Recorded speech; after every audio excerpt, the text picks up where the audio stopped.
What is up, guys? Woo here, back with a brand new video, and today we are finally going to be doing part 4 of What If Deku Had Stayed Quirkless. A quick recap over the last part, just in case you guys don't remember. Midoriya developed gauntlets that made his punches stronger, and he was adding improvements to them so they could shoot air bullets, and transform the gauntlets to have spikes so he can break boulders. And he had asked if he could see Hatsume's floating boots because he wanted to make adjustments to them and make his own version of them. Also, Shinso had developed tech that would help his voice sound louder so he could brainwash people easier, and with that, let's get started. Midoriya is making the improvements to his gauntlets when Hatsume walks in screaming that the sports festival is happening in 2 days. Midoriya and Shinso look at each other and start to freak out because they are nowhere near ready for the sports festival because their gear updates aren't completed yet. Midoriya starts to mention how he got the redesign of his gauntlets approved, but he doesn't have enough time to make his second one. He looks at the boots that he was making as well and realizes that they aren't even close to replicating the floating feature as well as Hatsume has. Shinso looks at the voice speaker and realizes that he didn't develop anything for combat but one thing. They all take a deep breath after freaking out for a while and say the best person who wins the sports festival will be number 1. They all fist bump and get ready for the sports festival. 2 days later, they all meet up one last time as Midoriya puts on both gauntlets.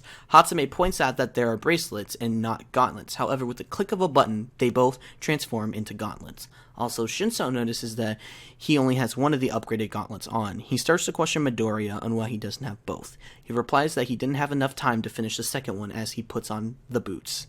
Shinso puts his voice speaker on top of his Adam's apple and puts something in his pocket. However, Midoriya didn't get a good view on what it was. He asked Shinso what it was, and he says that he will have to wait and see. The three of them walk onto the stage of the sports festival where Midoriya sees Bakugo. Midoriya gets scared for a second but then decides that he won't let Bakugo get in his way because this is the chance that he has. The one chance for him to make it into the hero course. As he looks up, he stares straight at Bakugo with a serious expression because he wants Bakugo to know that he will win. Bakugo stares at Midoriya with anger in his eyes as he walks off the stage after saying he would win. Bakugo later walks up to Midoriya saying, "Deku, you better give up now because you know I'll be the defining champion of the sports festival." Shinso and Hatsume start walking up to back Midoriya up, but he tells them to stop. He stares Bakugo straight in the eyes and says that he doesn't care what Bakugo says. He will prove Bakugo wrong and win first place so he can get into the hero course. Bakugo looks confused as he walks away from Midoriya. The first round of the sports festival gets announced. It's a foot race, just like the anime, and the first 42 will prevail to the second round. With that, the countdown begins. 3, 2, 1...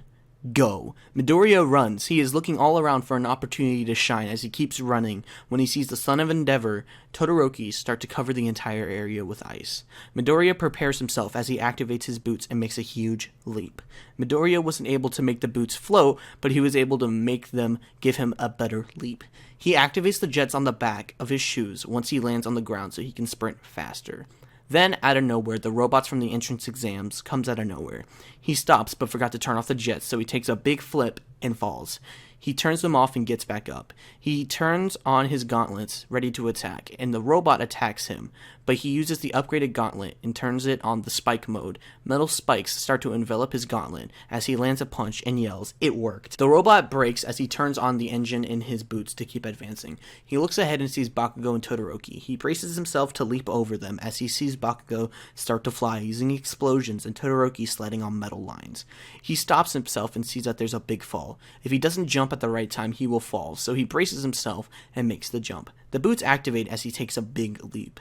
He starts to realize that he won't be able to make the jump, but then he comes up with an idea. He activates the jets and activates the gauntlet's spike mode. He readies himself as he crashes into the wall. He looks up and sees that he didn't make the jump, but at least he isn't falling to the darkness. He decides to take one more leap to get back up on the floor to keep running. This time he makes it up and starts to sprint more. He looks ahead one more time and sees the minefield as he looks up and sees Bakugo and Todoroki fighting as they're trying to get across the minefield. He comes up with an idea as he readies himself to make a leap and then activates the long distance mode of his gauntlets. He takes a flip in the air so he can see the floor with a good aim. He readies the gauntlet thinking to himself that much air movement should be enough, and he flicks one of his fingers yelling, "Special move, Mini Hurricane." as a mini air bullet activates a mine, sending a bunch of people back.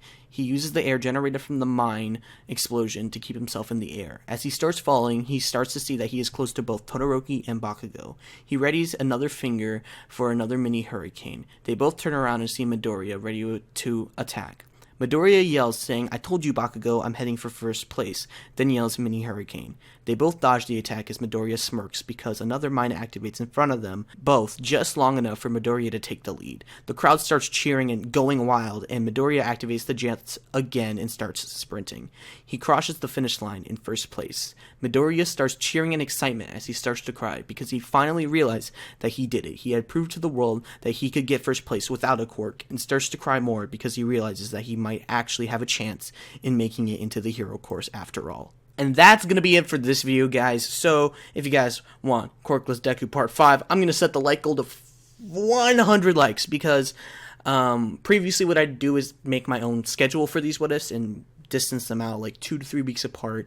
But I realize that you guys keep asking for the new parts in my other videos. So, hopefully me introducing a like goal will fix the problem, and I don't have to make my own constraints on how long it will take for the next part anymore, rather than when you guys do the like goal, I'll start working on the next part. So that's going to be it for this video, guys. I have a lot of what ifs and stuff coming on the way. I finally fixed my editing software as well, so videos will be coming back at a normal rate. So if you guys enjoyed this video, be sure to like, share, comment, subscribe, and I'll see you guys in my next video. Peace out.